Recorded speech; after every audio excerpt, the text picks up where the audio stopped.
Assalamualaikum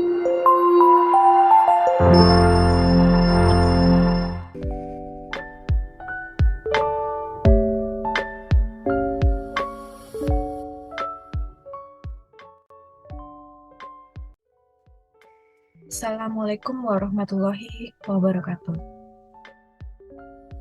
Selamat datang di kelas Data Science pada materi berbagai tools untuk data preparation untuk submateri jenis data. Bersama saya, Diti Purnamasari, dosen Universitas Gunadarma.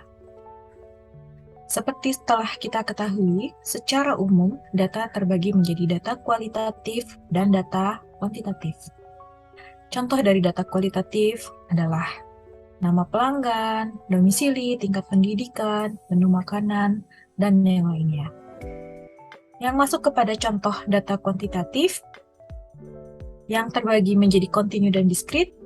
Untuk tipe kontinu, contohnya adalah data tanggungan dalam keluarga, kemudian jumlah mobil yang melewati jalan tol. Sedangkan untuk contoh data kuantitatif dengan tipe diskrit adalah data umur, kemudian jam kerja per minggu, pendapatan, suhu, minuman kopi, dan sebagainya. Dengan skala pengukuran data, kita bisa tahu terdapat 4 skala, yaitu nominal dan ordinal, yang dikelompokkan sebagai data kategorikal, dan juga dalam skala interval rasio yang dikelompokkan dalam numerical. Nominal dapat dicontohkan yaitu data nama pelanggan, alamat pelanggan. Data ordinal dapat dicontohkan seperti tingkat pendidikan, rating kredit, dan ukuran baju. Data interval dapat dicontohkan adalah skor TOEFL, suhu dalam Celcius. Dan untuk contoh data rasio dapat dicontohkan adalah pendapatan, berat badan, output produksi. Apa itu data? Data tentunya berbeda dengan informasi. Data adalah kumpulan fakta seperti deskripsi, observasi, dan angka yang digunakan dalam pengambilan keputusan. Informasi adalah data yang sudah diproses. Kita dapat mengklasifikasikan data dalam 3 tipe, yaitu data terstruktur, data tidak terstruktur, dan juga data semi terstruktur. Berikut ini adalah perbedaan antara data terstruktur dan data tidak terstruktur yang dapat dilihat dari sifatnya. Data terstruktur merupakan data yang secara umum dicontohkan dalam bentuk tabulasi. Sedangkan data tidak terstruktur dapat dicontohkan dalam bentuk data teks suatu dokumen. Untuk data semi terstruktur dapat dikatakan merupakan jenis data yang dimasukkan ke dalam sebuah tabel, tetapi skemanya tidak sama dengan tabel biasa yang hanya terdiri dari baris dan kolom. Contoh dari data semi terstruktur ini adalah file XML dan juga file JSON. Terkait data terstruktur, tentunya ada pro dan kontranya. Pro-nya pada data terstruktur memerlukan lebih sedikit pemrosesan dibandingkan dengan data tidak terstruktur dan lebih mudah dikelola. Sedangkan yang menjadi kontra dari data terstruktur adalah kegunaannya terbatas karena struktur atau format telah ditentukan sebelumnya. Dan masih ada pro dan kontra lainnya terkait data terstruktur. Terkait data tidak terstruktur, format data tidak perlu ditentukan sebelumnya. Sehingga untuk data tidak terstruktur ini dapat dikumpulkan dengan cepat dan mudah.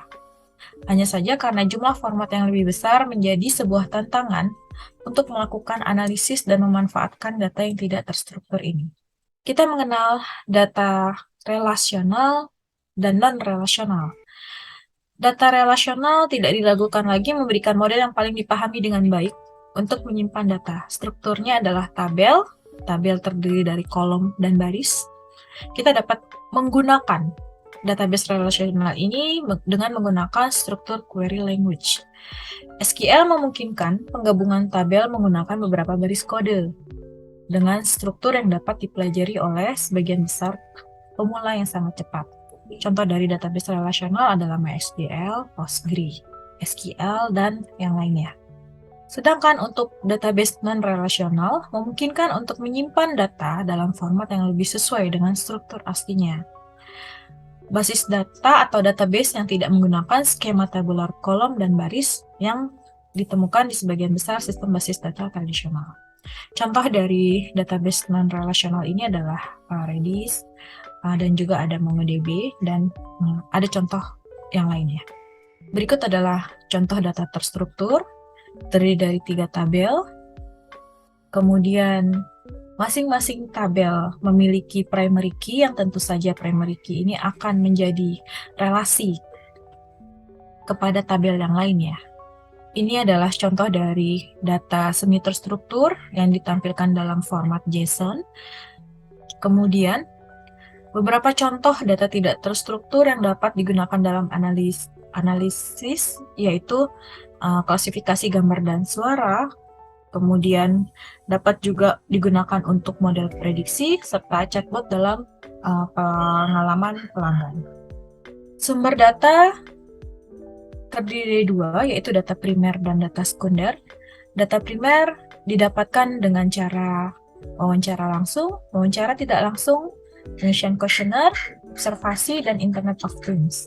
Dan sumber data sekunder didapatkan bisa melalui data BPS, contohnya, kemudian ada Bank Indonesia, atau dari World Bank, dan yang lainnya. Kita mengenal ada yang namanya sumber data terbuka. Pada sumber data terbuka ini, dibutuhkan langkah untuk mengidentifikasi data yang mungkin untuk dipublikasikan. Kemudian, diperlukan suatu analisis data yang sudah teridentifikasi tersebut. Pada tahap ini, ada beberapa pertanyaan yang dicontohkan. Misalkan, siapa yang memiliki hak dari data tersebut? Kemudian, apakah hal ini berisi data pribadi atau apakah data tersebut berisi data pribadi? Kemudian, bagaimana kualitas datanya, bagaimana format pada datanya, dan pertanyaan yang lainnya. Kemudian, terkait sumber data terbuka, langkah ketiganya adalah kita perlu membuat metadata. Metadata adalah data dari data. Lalu perlu mempublikasikan data dan juga metadata yang sudah dibuat untuk melengkapi data yang kita miliki. Kemudian dari data terbuka tersebut, mengubah data terbuka menjadi sebuah cerita. Berikut adalah platform sumber data yang bisa kita gunakan untuk kita mendapatkan data yang akan kita coba gunakan pada project data science. Beberapa di antaranya ada Kaggle, kemudian ada DataWorld. Untuk sumber data nasional, pemerintah kita juga sudah mulai menyediakan sumber data terbuka. Beberapa di antaranya adalah Open Data Indonesia, milik pemerintah Indonesia, kemudian yang dimiliki oleh pemerintah DKI Jakarta adalah Dataset Jakarta. Ini adalah contoh dari platform yang menyediakan data untuk masyarakatnya. Kemudian pemanfaatan data. Terdapat 4, digunakan untuk describing, diagnosing, prediction, dan prescribing. Describe adalah penggunaan data untuk menjelaskan apa yang terjadi. Diagnosing adalah penggunaan data untuk menjelaskan mengapa sesuatu terjadi, dan predicting adalah penggunaan data untuk menentukan apa yang akan terjadi. Kemudian prescribing adalah penggunaan data untuk menentukan apa yang akan dilakukan. Berikut adalah pemanfaatan data terkait bisnis, kemampuan untuk membuka nilai penuh data menjadi sumber utama keunggulan kompetitif, manajemen, tata kelola, analisis, dan keamanan data, berkembang menjadi fungsi bisnis baru yang utama saat ini dengan adanya data science. Demikian penyampaian submateri terkait jenis data.